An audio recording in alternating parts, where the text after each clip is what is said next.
शासकीय ED CVS यांचा गैरवापर करून या लोकांना माघार घेऊन त्यांच्या पक्षाचे जे उमेदवार त्यांनी बिनविरोध निवडून आणण्याचा प्रयत्न जो केला आहे तोच मुळात निषेधार्थ आहे आणि तो लोकशाहीचा कलंक आहे, लोकशाहीचा खून आहे असं आमचं मत आहे.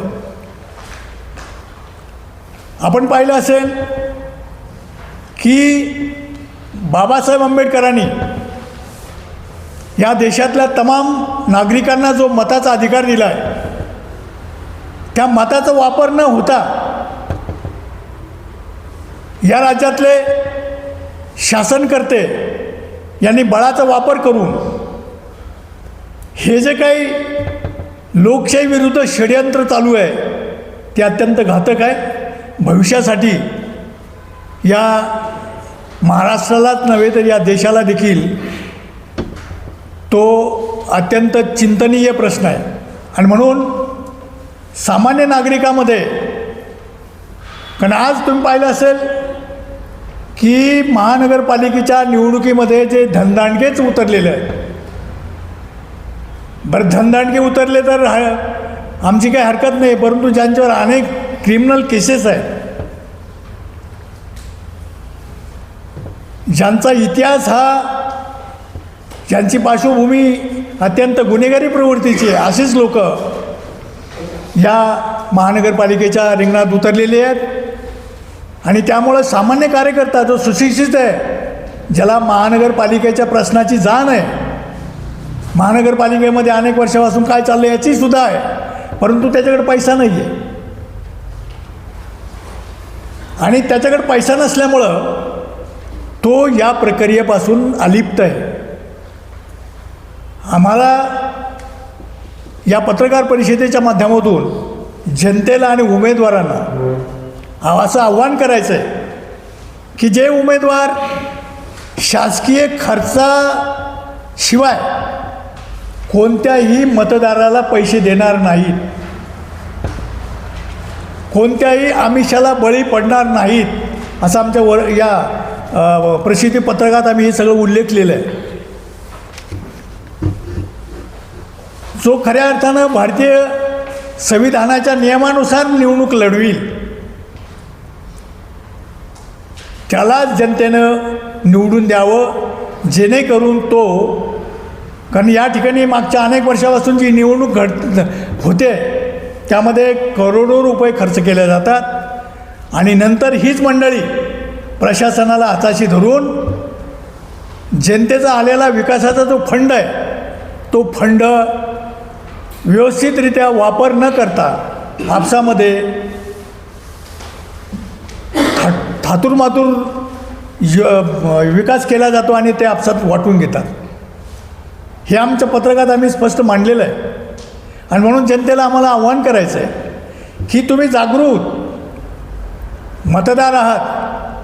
तुम्ही याच्या अगोदर अनेक वेळेस मतदान केलं, कदाचित तुम्ही कोणाच्या प्रबोधनाला बळी पडून पैसेही घेतले असतील, परंतु आम्हाला जनतेला हे सांगायचं आहे की बाबांनो, तुम्हाला तो पैसा किती दिवस पुरला,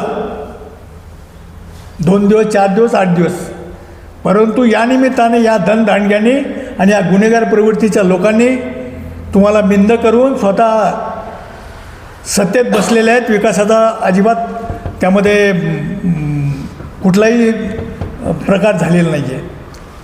आणि म्हणून आजच्या या पत्रकार परिषदेचा खास हा उद्देश आहे की महानगरपालिकेच्या निवडणुकीमध्ये स्वच्छ, निस्वार्थी, चारित्र्यवान असा लोकप्रतिनिधी निवडून द्यावा, जेणेकरून त्याला या शहरातल्या समस्येची जाणीव आहे आणि त्या पद्धतीनं तो पुढं वाटचाल करील. या पत्रकार परिषदेच्या निमित्तानं आम्ही हे सांगू इच्छितो, आम्ही नागरिकांना हे म्हणणार नाही की याला मतदान करा म्हणून. जनतेने ठरवायचं आहे. जो स्वच्छ चारित्र्याचा आहे, जो निस्वार्थी आहे, जो पैसा न खर्च करणारा आहे, परंतु त्याचं कामावर एक विश्वास आहे, या शहराबद्दल त्याला एक आत्मीयता आहे, अशा उमेदवाराला जनतेने निवडून द्यावं. आणि यासाठी आमच्या व्यासपीठावर बसलेली सगळी मंडळी अनुभवी आहे, यांना सामाजिक कामाची जाण आहे. आम्ही हे अभियान निवडणूक होईपर्यंतच नाही तर या महाराष्ट्रामध्ये जेव्हा जेव्हा पदवीधर मतदारसंघ असेल, जिल्हा परिषदच्या निवडणुका असतील, पंचायत समितीच्या निवडणुका असतील, त्यावेळेस देखील आम्ही सक्रिय पद्धतीनं सहभाग घेऊन अशा पद्धतीनं उमेदवार निवडून द्यावा असं जनतेला आव्हान करणार. फक्त आजच्या पत्रकार परिषदेपुरतं नाही, यापुढे मात्र जे काही देशात चाललं आहे त्याला कुठंतरी चांगल्या पद्धतीचं एक उत्तर म्हणून आम्ही हे चालू ठेवणार आहोत.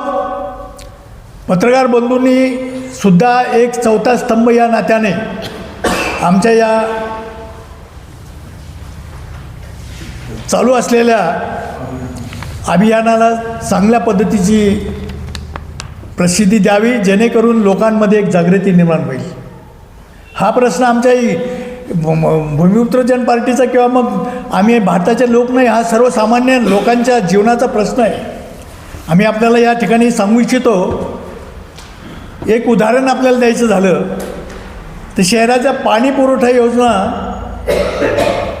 ही आधी समांतर वाहिनी म्हणून सुरुवात झाली. त्याची सुरुवात 391 कोटीची होती. त्याचं अंदाजपत्रक आज 2800 कोटीपर्यंत गेलेलं आहे. हे काय? कारण हे सगळं मिलीभगत आहे आणि हे कुठंतरी थांबलं पाहिजे. यासाठी चारित्र्यवान, विचारवंत, अभ्यासू, सुशिक्षित अशा उमेदवारालाच निवडून द्यावं असं आव्हान आम्ही छत्रपती संभाजीनगरमधल्या औरंगाबाद शहरातल्या लोकांना प्रामाणिकपणे करत आहोत. आणि याला निश्चितपणे आम्ही पाहिलं आहे की सगळ्याच लोकांना पैशाचं प्रलोभन आहे असं नाही आहे. बऱ्याच लोकांनी याचं कौतुक केलेलं आहे की तुम्ही जे करता हे अत्यंत चांगलं करता, आम्ही याच्यात सहभागी होतो. आणि जेव्हा हे आव्हान जनतेत जाईल तर त्याचा परिणाम निश्चितच होईल असं मला वाटतं. घटनेनं संविधानातून लोकशाही प्रक्रियेनुसार आपल्या देशाचा कारभार पाहण्यासाठी स्थानिक स्वराज्य संस्थांच्या निवडणुकामध्ये आपला प्रतिनिधी निवडण्यासाठी प्रत्येक नागरिकाला एक मताचा अधिकार दिलेला आहे. आणि ते एक मत हे त्या नागरिकाच्या संविधानातील मूलभूत हक्कापैकी एक महत्त्वाचा गाभा आहे. एका मतामुळे आपल्याला माहिती आहे 13 दिवसाचं देशातलं वाजपेयीचं सरकार एक मत कमी पडल्यामुळं पडलं होतं आणि पुन्हा देशामध्ये लोकसभेच्या निवडणुका झालेल्या आहेत. म्हणून तुमच्या मताची किंमत ही कोटी कोटी रुपये होऊ शकते. त्या कोटी कोटी रुपये देऊन देखील तुमचं एक मत तुम्हाला विकत घेता येत नाही. म्हणून डॉक्टर बाबासाहेब आंबेडकरांनी जे एक मताचा अधिकार हा प्रत्येक नागरिकाला दिला, महिलेला दिला, कामगाराला दिला, श्रीमंतालाही एकच मताचा अधिकार दिलेला आहे. म्हणून हे अमूल्य एक मत हे आज काही भांडवलदार मंडळी, काही सत्ताधारी मंडळी सत्तेच्या ताकदीवरती आणि पैशाच्या माजावरती हे मतदान विकत घेण्याचं कार्य त्यामध्ये बेकायदेशीरित्या चालवलेलं आहे. संविधानातील लोकशाही संपुष्टात येते आहे की काय अशा प्रकारची भीती आज देशामध्ये आणि महाराष्ट्रामध्ये निर्माण झालेली आहे.